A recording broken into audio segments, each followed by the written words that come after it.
Good afternoon, ladies and gentlemen. It's a great honor to be here on the stage with these amazing guests that will share with us their experience with implementing innovation legal tech projects. Please welcome Filip Čabart, partner at HAVEL Partners, Andrea Daňhelová, Chief Operations Officer at Fincentrum Reality, and Jiří Absolon, partner at Delta Legal.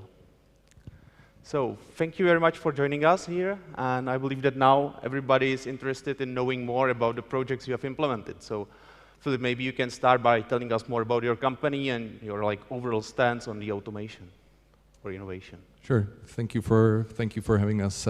It's like this. Whenever I hear the word innovation or automation, I always cannot help myself but to think of this really tangible, technical development, this clever little new gadget, and then I come to realize these are extremely rare in the legal services industry, with a few notable exceptions, of course.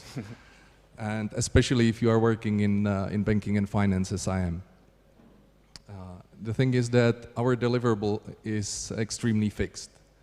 Our client has a goal he wants to reach, and he basically has only two things he asks of us as lawyers. One is, find me the best legal solution you can to get me to the goal, and the other one is you put it on paper, and quite literally lots of paper.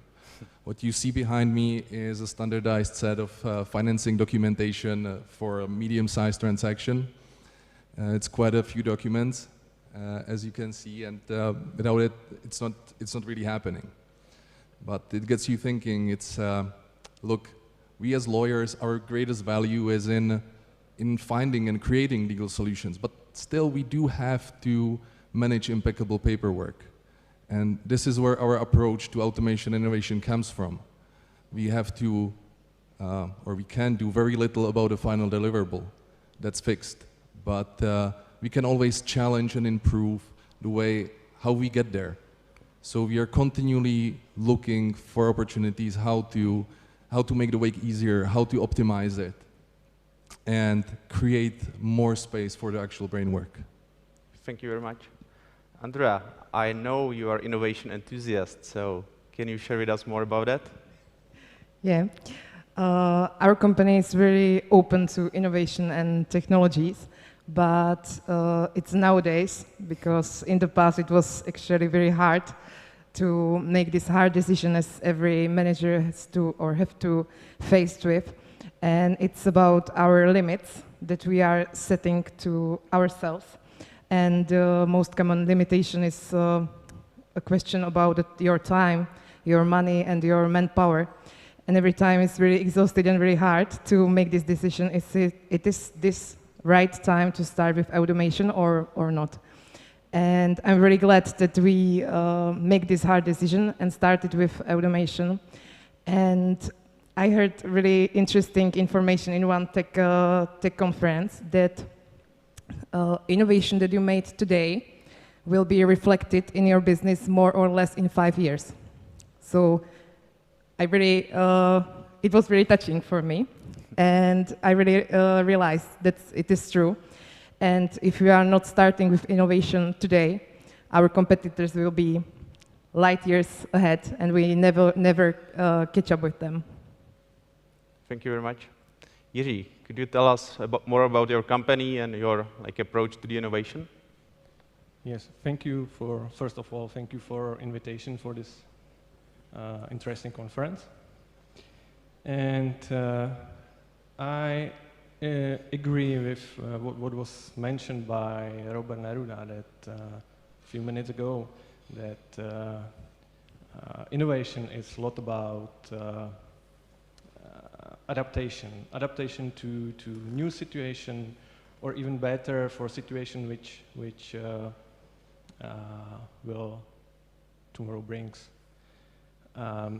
We are, let's say, a little bit smaller law firm than HAVEL at the moment, and so when we started, we have to somehow find what is appropriate for us.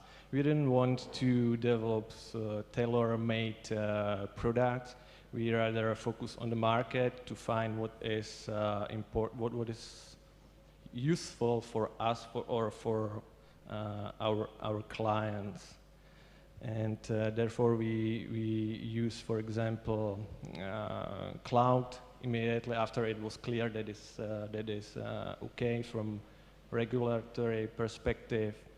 We started to use Microsoft Teams even before March, before COVID situation, and it's 3 or 4 years when we started to use Legito, but not all these new tools, platforms are good. Some were something like dead-end streets.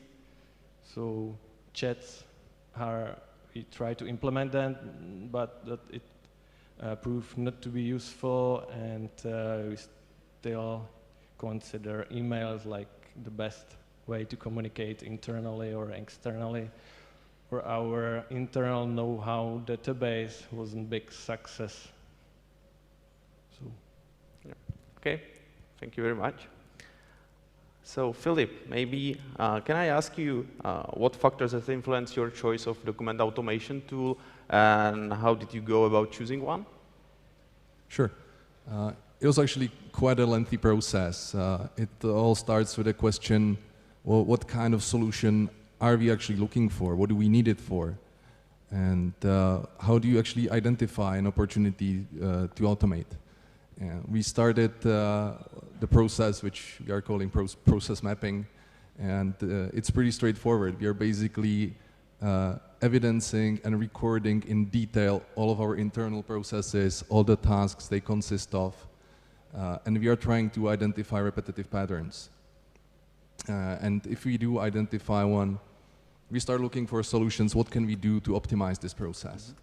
Sometimes it's just a small process adjustment. It does not require any software solution at all. But when we identify something more robust, we start thinking about, okay, this would deserve an automated process. Is it effective to implement it? That's the first question we are always asking. Will it actually take us more time to implement it than to use it? The second question would be, what is the upside? What does it actually do for us? Does it save us time? Does it provide higher quality output? And the third one, and I think this is definitely the most important one, is will people be using it? We have implemented quite a few software solutions in our years in HAVEL Partners, ranging from document management, CRM, time tracking, all the way to document automation. And if you learned anything, it was that the interface is everything. No matter how good is your software solution, if the people are not using it, it's absolutely worthless. So the solution has to be intuitive. It has to be fast and responsive. And in the end, it definitely has to deliver. And only after you fulfill these criteria, you are starting to doing the calculations whether the solution is or is not economically viable. Great, thank you. Andrea, what was your motivation to start with the automation?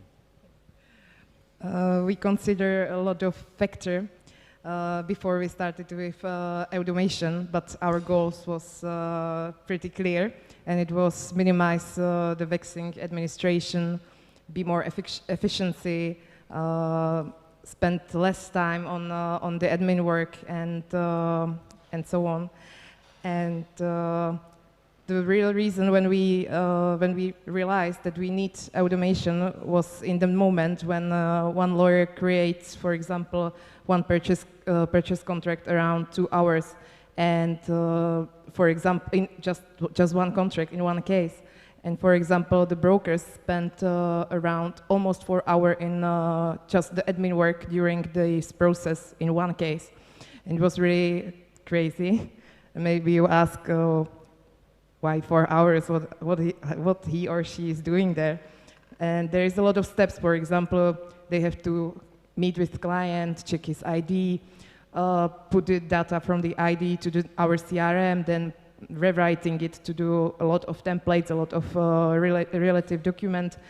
Then they have to sign before print it, sign it, scan it, and send it to the client's email. It's a really long process during this one case.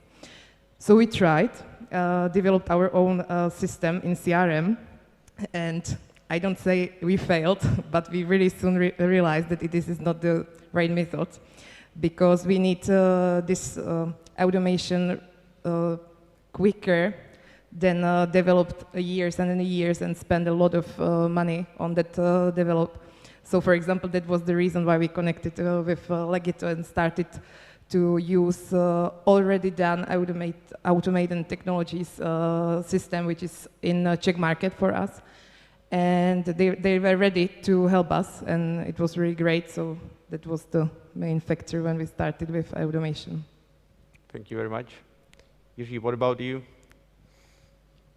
When we started to find some way for automation, we didn't want to just find platform which insert some material data from commercial register or some other register into one document, just to put few options and download this one particular document. We want to find some solution which will create all set of documents for particular matter. Because usually these documents are related and there is no reason why this data should be inserted in each document. So this was our first important requirement for automation. Then we are lawyers, we are not IT guys. Our bread and butter is law. So we didn't want to spend so much time to program or hire someone to program templates. We want to do it in-house, but it has to be possible to do it by lawyers. So it has to be long short, it has to be user-friendly. And last but very important criteria was that such platform has to be constantly updated to a new situation, like digital signature, like you will introduce this closed library soon. Something which will be prepared for another years, nothing which is just one package ready for now, and after 5 years it will be old. Great, thank you very much. Maybe Filip, could you tell us more about what documents or processes have you automated? Sure. We have actually automated quite a few dozen throughout the law firm, ranging all the way from the simpler ones as engagement letters, powers of attorney, general correspondence, and so on. But the most robust example is the implementation within our banking and finance department, when basically took our 23 standard security document templates and what I came to understand is a modular design, created and say converted them on what everybody started calling the matrix. And of course it's a process that you know more about than any other person in the room. Where as I understand it, instead of just filling in the blanks and the empty spaces, the documents themselves are being dynamically constructed according to a form that basically describes the entire transaction, and the outcome is a set which is unique for each individual transaction of specified security documents. Per each transaction, that's about 30 documents. And this brings us back to the economical viability, because we're counting it with about 80 of these transactions a year. And even though we are not able to use Legito on all of them, even partially, it definitely pays off to have this kind of solution in this kind of volume. Thank you very much. Andrea, your virtual assistant is amazing. What's there automated? Thank you. Firstly, before I started with virtual assistant, maybe I like to say that we are started our automation process in 2 stages. Firstly, we focusing on the legal department, when thanks to Legito, thanks to automation of their documents or our documents, we are able to create 3 contracts in the same time as in the past. So I think it's really great.